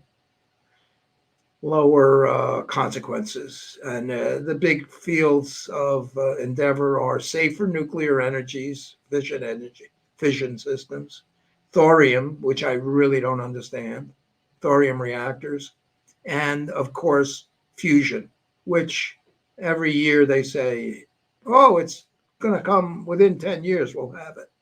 And that's nuclear energy without nuclear waste, essentially, if that's true. But you really can't trust these scientists. They'll say anything to get another grant. But in any event, that's I'm just concerned that the public is being steered into accepting what the government is pushing, which is solar power, wind power, and sometimes they push insulation or, there was another thing he was talking about that was very interesting. I will take a minute or two to say that, and it'll get us to 7:30. It's called an earth. Oh, it's like an earth house, an earth nest. And one was called Hawk's Nest, something like that, where they basically buildings where people live off the grid. And there's communities of this, mostly around Taos, the city in Arizona. And it's so they got solar power, and if you drill pipes underground, you can get cooling or heating, and at very, very low energy costs. You can use solar power to pump the water and so forth. They live off the grid. And there was the relationship that's interesting about it is the government or bigger organizations have built these moon bases. I've forgotten the terminology, and I don't want to disconnect to look it up. Like to see if people could live in a hemisphere self-contained without anything coming in from the outside. And they usually failed. They're called Earth domes or something like that. It's basically to see if you could live on Mars or live on the moon in a closed environment. And according to Doug, they never connected with the people who are living in these off-the-grid home systems, because you can generate your own oxygen and you can grow your own food in a closed system. And, they just never got there. But it's kind of like one of these oddball things, like where, the pyramids are lined up with the sun and the planet and all this like ancient architecture and living off the grid and dome civilizations, fringe topics. That's kind of fun, sci-fi. But the hydrogen cycle is relevant, and there's stuff to talk about it. And maybe we'll do it next time Ed's available. But that's about all I have to say on that. And I didn't show a video either. Let me go back to Jim and say, what else do you want to talk about? Something else? Well, I wanted to talk about, that's very interesting, Ken. It would have been interesting to have him on. And I guess one can prepare for looking at the hydrogen alternative about this. I don't agree with you about the issue of the government. I think that one of the problems has been, whenever I've gone to these debates about this issue, the over-reliance, given the nature of our system, on corporations to solve the problem, always I've found quite ironic, since they themselves, at least the ones that were the great polluters, had created the problem. So I've always found it interesting. But what I wanted to talk about is what people think about this whole event that happened down in Pennsylvania, where this woman was raped in a train. And I guess the Kitty Genovese was the case in Queens years ago. I'm pretty sure that's the right name, when she was killed and nobody did anything about it. And instead, the people reacted to the event of this woman being raped. They put up their cell phones and recorded it. Now, maybe they thought this was lovers having a quarrel. I don't know what they thought. But it wasn't until somebody on the train called up 911, the cops arrested this guy at the last stop. But, one could interpret this in all sorts of ways, like have people become so isolated from each other that they see something in front of them that's clearly a case of brutality and what calls for intervention. And what do they do? They sit there and put up their telephones to record it. What dysfunction does it mean that somebody's going to rape somebody? And I don't have any empathy. I don't want to hear, like the thing that particularly annoyed me yesterday when we were playing that piece about the BLM leader in New York accusing people of being racist if they're not allowing black people to go into restaurants because they're not vaccinated. I don't want to hear that bullshit. I find that's quite offensive to me to listen to that, because, this guy thinks that I like to wear a mask, that I like to get vaccinated, that I'd like to be in isolation for a year and a half. Did I enjoy all that? And then just because somebody decides that they don't want to get vaccinated, why should I have to sit there and listen and, look at what happened to Colin Powell? He died of COVID-19 that impacted on his myeloma and his Parkinson's disease. That's how he died. So why should I respect somebody who's going to come in to me in a restaurant and he thinks that because he is unvaccinated, he should come in and inflict me with Delta 14 or whatever the hell it is? Fuck him. Fuck that jerk. Okay, hey, Jim, I found a clip on that. Let me play it. It's only 2.5 minutes. Sure. Here we go. Bing, bong. Growing outrage in Pennsylvania after a woman was allegedly raped on a public train, and authorities say none of her fellow passengers did anything to help. Nobody said nothing. Nobody did anything. That's ridiculous. It's disgusting. That's awful. What's wrong with people? The alleged rape occurred last week on board an Upper Darby-bound train. Police say surveillance video shows other riders in the train car during the attack who did nothing. It's disturbing that there were definitely people on the edge and no one intervened or did anything to help this woman out. According to the Southeastern Pennsylvania Transportation Authority, it wasn't until a train employee saw what was happening and called police that help arrived. Officials say transit officers caught the man in the act and arrested him. This is why we had this male in custody. If they weren't present there, that male would have walked off, and who knows, we would have found him. 35-year-old Fiston Inouye is now in jail, charged with rape and assault. The alleged victim, who police say did not know the attacker, was treated at a nearby hospital and is doing okay, according to police. The transit authority saying the attack may not have gone on as long had a bystander taken action. Writing in a statement, there were other people on the train who witnessed this horrific act, and it may have been stopped sooner if a rider called 911. A spokesperson for the transit line urging anyone who witnesses an emergency on board to call 911 immediately. A reminder many riders aren't taking lightly. We just need to know that if we were in that position, we want someone to help. If you see something, say something. NBC News Now correspondent Priscilla Thompson joins us here in studio. Priscilla, are authorities looking for any of these bicycles? Police say they are watching those tapes to see who was there, how long they were there, and to try to identify some of those folks. Police told our NBC affiliate that this victim was unconscious as part of the attack. And so they're hoping those bystanders can help together. If you were there, call the Upper Darby Township Police and report it to them immediately.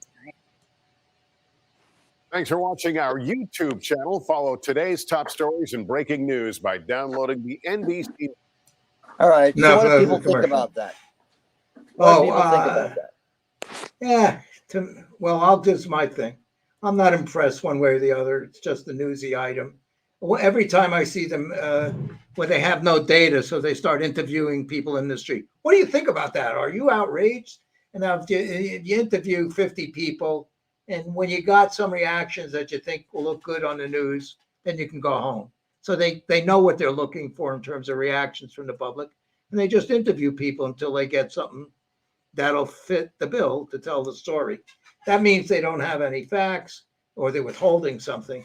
I don't know if this was a romantic pickup or an actual rape under force, like he pulled out a knife. It's not clear. Or if they were both stoned on drugs. I don't know the story. So it's a human interest story. They're going for like the cold-hearted commuters of Pennsylvania. Pennsylvania has a high crime rate and a high murder rate. And, we've had problems on public transportation in certain cities and all the time. So I don't know. There's how many, I don't know. It's okay. It's a news item. They got to plug it in. That's all I think it is. I don't think it's a major concern. And then the other part of it is that there's been so much reaction to people being abused by the police or the citizens. Everybody, if the citizens started to do anything, they could likely be called vigilantes. You're taking a risk, putting yourself in a public position. And you might win, you might lose. You might be called a hero, you might be called a criminal. So I can have some empathy with them for that, because the woman was getting raped, and but she wasn't. There was no report that she was being physically beaten up or knocked out, etc. So I don't know if it was a quiet, overwhelming, intimidating. I just don't know, and they didn't talk about it. All right. Well, I'm going to be real New York. I think the people in there were punks. Anyway, Michael, your comment. All right. Can you hear me? You're on, Michael. In loud and clear. All right. Yeah. All right. Look, actually, normally I would say we have the old thing about the George Floyd incident where somebody took out their camera and videoed the whole thing, and she was hailed as a hero. The problem in this case was, they all took out their cameras. They could use that as an excuse, except for one thing missing. Nobody called 911. Nobody called the police. when there's 15 people on the train and 5 people are filming it, one of the other people could have called the police. So that excuse probably goes out the window with that. And as far as we don't know what was going on, well, if this was a rape, in other words, not an assault, just an assault, but a rape, that means, I mean, if somebody was having non-consensual sex with somebody on a subway train, no, it wouldn't be something where you say, well, maybe they know each other, or I don't want to get interfere in their personal business. I mean, that is out of the ordinary and, shall we say, socially unacceptable enough that you know what's going on. So I would have to agree. Again, and they may have been frightened. One thing we don't know, was the guy armed? Did he have a knife? It's easy to say, yeah, I'll jump in there, but these particular people may be saying, well, I'm not going to risk that. The key factor is nobody called the police. Maybe they all thought they were helping out by video, filming the whole thing, but whatever it was, the people on that train were either incompetent or insensitive in the fact that they just weren't doing anything to stop it. All they were doing was doing something that their reason may have been so that there would be evidence against the guy. And maybe that's the society we're living in now. I don't know. All right. Well, Dennis, you got the last word on this. Dennis, you need to unmute. Are you asking me? I am indeed.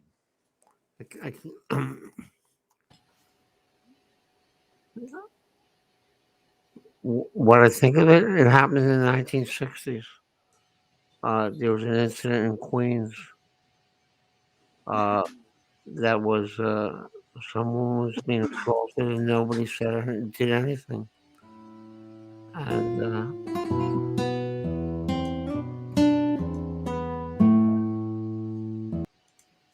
yeah, go ahead, Dennis. Go ahead, Dennis. Go on, finish your thought. I know this happened. This happened in the 1960s. It was a celebrated case in Queens. Yeah, Kitty Genovese. Right, that's it. It happened. It happened 3 years ago on a footpath. In a woman was raped in broad daylight on a footpath, and there were onlookers and nobody stopped them. Where did that happen, Kenny? Yeah, it says I don't know. I'd have to listen to the whole thing. Footpath campaign, woman on footpath. I'm almost getting there. It's in the Times. Oh, it says VIZAG, rape shocker. I don't know what that means. VIZAP. Oh, it's VISAKHAPATNAM. Maybe it's another country. Maybe it was Vietnam. But it happens from time to time. Well, anyway, go on, Dennis. So what's your last thoughts on this? That's it. That's what I have to say. It's something that some, maybe a lot of people are.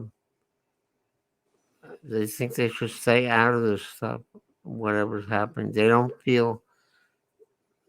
I don't know what it is. I mean, I'm sort of dumbfounded by where people are at. I think they feel that they ought to stay out of stuff that's safer for them. Yeah. And that's what I think happens. And the other thing is, when people see that happening, I don't think that everybody knows that they're supposed to call 911. And that's assuming that everybody had a smartphone or a computer of some sort. I don't know. Just the whole thing is shocking to me, but it's something that happens, and and the other thing is, we are a very individualistic society, and the individualism is killing us anyway. And that's it. Individualistic people stay out of other people's way, usually, especially in the middle of a violent act, usually. Mhm. And what we don't have is like a collectivity, a collective response to reality. And that's all part of the capitalist system. And so, All right. Hey, All right. Jim, take us out. All right. Well, yeah. Unfortunately, you guys are talking to someone who believes in physical intervention. So I've never been shy about things like that whenever I experience it. But anyway, The new world, though, Jim. it's not a new You, world. It's true that one has to calculate whether somebody's going to shoot you in the head. But I've had too many incidents in my life where I've taken that risk. Anyway, you've been listening to Going Viral. All right, you've been listening to Going Viral. Yeah, Mike. What? What are you saying, Michael? going in now. All right. Anyway, you've been listening to Going Viral. Going Viral. News. All right, you're coming in. Wait a minute. Wait a minute, Jim. Let Michael say his thing. Go ahead, Michael.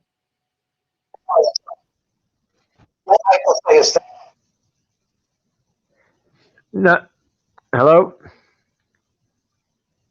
I mean, everybody's frozen now. The only thing I was going to say, if anybody can hear me, was, yeah, Jim was saying he would physically intervene. I've physically intervened in the past, and maybe you, Ken, and Dennis has. But I think we're facing a new era when people don't live in the physical world. They live in a cyber world or an electronic world, and so we're kind of dinosaurs when it comes to that. Unfortunately, hopefully not. I hope I'm wrong about that. But that's all I was going to say. Well, you could be right. Anyway, Kenny, you wanted to say something about that? Nope, just take us out. Yeah, I've stopped fights in supermarkets and you do it all the time. I'm just saying that they were completely not reporting and then jumping to it. It happened that day. They didn't wait. By the way, the suspect said it was consensual. So, and the woman said, no, it wasn't. You know, he, she, I don't know. Yeah. I've seen all kinds of things and intervened. It's, chill out, wait 24, 48, 72 hours. Then you can have an opinion.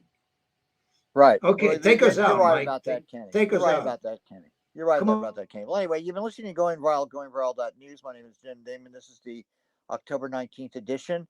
We have on the West Coast, Ken Aaron, and we have on the East Coast, myself, Jim Dingeman, Dennis Goldstein, and Michael Jankowitz. Stay tuned and good night.